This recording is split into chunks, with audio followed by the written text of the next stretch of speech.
the night before everything fell apart, was actually perfect. Marcus and I had gone to this little Italian restaurant I'd been wanting to try, then walked along the waterfront with ice cream despite the October chill. He held my hand the whole time, talking about a work trip to Chicago next month and how I should maybe come along for the weekend. His thumb traced circles on my palm in that way that always made me feel like I was the only person in his world. When he suggested going back to his place instead of mine, I was surprised but excited. For 6 months we'd been dating, and I'd never once been invited to his apartment. He always had excuses. His roommate worked nights and slept during the day. He was embarrassed about the mess. His building was undergoing renovations. It was always my place, which I'd started to find a little weird, but I'd convinced myself not to be that girl who pushed too hard. His apartment was nicer than I expected, a modern 2-bedroom with floor-to-ceiling windows and a view of the park. Definitely pricier than what he'd described. The furniture was expensive looking, a far cry from my IKEA-filled studio. There was a framed family photo on the bookshelf, Marcus with his parents at what looked like a country club, all of them dressed in tennis whites. He seemed a little tense showing me around, quickly ushering me past his roommate's closed door. We opened a bottle of wine and talked late into the night.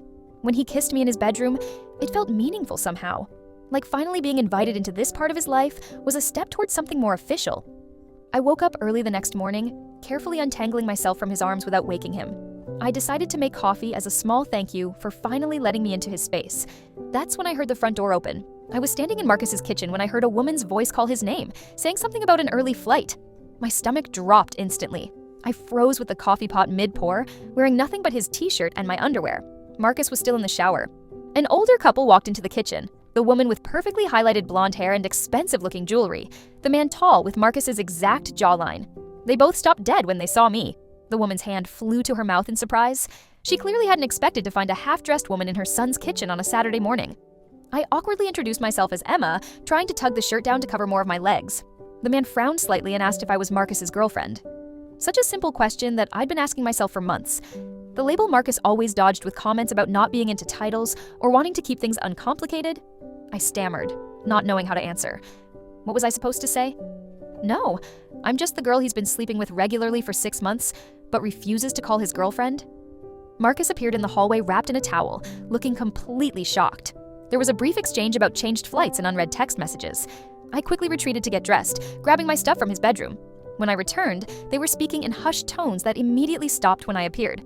His mom asked how I knew Marcus in that polite but probing tone mothers have perfected. Before I could even figure out how to answer, Marcus jumped in and told them I was just a friend that he hangs out with sometimes.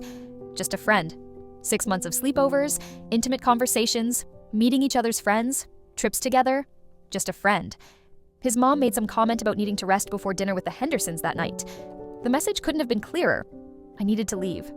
Marcus's dad mentioned something about discussing dinner plans and the importance of Marcus making connections with someone named John Henderson for his career. I grabbed my jacket and left, with Marcus promising to text me later. He didn't. 3 days passed with no contact. When I finally texted him, his response was brief. Been crazy with family stuff. Talk soon. A week passed, then 2. Our usual pattern of daily texts and multiple hangouts each week had vanished completely. I'd become a ghost in his life, one his parents had inadvertently exercised by simply showing up. Looking back, the red flags had been waving frantically in my face from the beginning. We'd met at my friend Lisa's birthday party. He was the tall guy by the bar who caught my eye immediately. Well-dressed, great smile, confident without being cocky. The connection was immediate and intense. He asked for my number and texted the very next day to set up a proper date. Our first date turned into an all-night conversation at a bar downtown.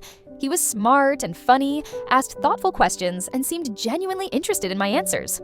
We talked about everything from our careers to our shared love of obscure indie films. When he kissed me goodnight, I felt that rare buzz of possibility. Things progressed quickly. We were seeing each other several times a week, texting constantly, sleeping together regularly. He remembered little details about my life, brought me soup when I was sick, knew exactly how to make me laugh when I was stressed about work. But whenever I tried to define what we were doing, he'd deflect with comments about not needing labels or not looking for anything serious because of work. He'd say he liked what we had and didn't want to ruin it with expectations. I'm just not big on titles, he told me once when I directly asked if I was his girlfriend. Can't we just enjoy being together without all that pressure? And like an idiot, I accepted this, partially because I really liked him, and partially because I told myself I was being cool and modern about relationships, not clingy or desperate, just going with the flow. There were other warning signs too. I'd never been to his place until that last night, despite asking many times. He rarely posted anything about us on social media, and when he did, it was always group photos where we weren't obviously together. I'd been to his office party, but he introduced me to his boss just as Emma, never my girlfriend Emma. He'd talk about future concerts or events, but never made concrete plans more than a week ahead. When I introduced him to my parents when they visited the city 3 months in, he was charming but skillfully evaded my mom's questions about how serious we were with jokes about taking it day by day. TBH, I knew deep down what was happening. I just didn't want to admit it to myself. After 3 weeks of sparse communication following the parents' incident, I finally called him instead of texting. To my surprise, he answered, claiming he was just thinking about me. When I confronted him about introducing me as just a friend to his parents, he gave me that classic line about things being complicated. I pushed harder, asking what I was to him after 6 months of exclusive dating. That's when the truth finally came out. His parents had certain expectations about who he should be with. They wanted him to end up with someone from a similar background who would fit into their social circle. I'm not from a wealthy family. My parents are teachers. I work for a nonprofit. I wasn't part of the country club set that Marcus had grown up in. The conversation ended with me realizing I'd been good enough to sleep with for 6 months, but not good enough to bring home to his parents. He tried to tell me he cared about me and just needed more time, but couldn't answer when I asked if that time was for him to decide if I was worth standing up to his parents for, or time to find someone they would approve of while keeping me as a backup. I told him I deserved someone who was proud to be with me, not someone who hides me away. He asked to talk in person, claiming he missed me. Part of me wanted to give in, remembering all the good moments between us. But a stronger part remembered standing in his kitchen, feeling like an intruder in his real life. I ended the call and blocked his number before I could change my mind. That night, I cried until my eyes were swollen. My roommate brought me ice cream and listened as I finally admitted all the red flags I'd been ignoring. You know what makes me feel so stupid? I told her between spoonfuls of chocolate chip. I kept convincing myself that not having a label was progressive or something, like we were beyond needing to define things, but all along he was just keeping his options open. Or keeping you hidden, she pointed out gently. The worst part was realizing I'd spent 6 months thinking if I was just patient enough, cool enough, understanding enough, he'd eventually realize I was worthy of being his girlfriend officially, like I had to earn the title. My roommate pointed out that someone who really values you doesn't make you audition for a role in their life. Those words hit hard. It's been 2 months now. I'd love to say I'm completely over it, but healing isn't linear. Some days I still check my blocked list, wondering if he's tried to call. Other days, I'm angry at myself for wasting 6 months on someone who couldn't even acknowledge me publicly. I was whatever he needed me to be to keep me in his life without having to fully commit to me being there. Last week, I ran into his friend at a coffee shop. He mentioned awkwardly that Marcus is now officially dating some girl his parents introduced him to, the daughter of one of his dad's colleagues. Apparently, they've already made it Instagram official after just a few weeks of dating. He even changed his profile picture to one of them together at some charity gala. It hurt, but not as much as I expected.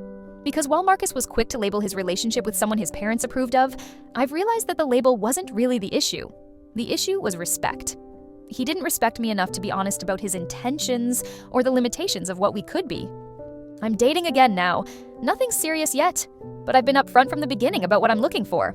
No more accepting crumbs and pretending they're a feast. IDK if this story will help anyone else.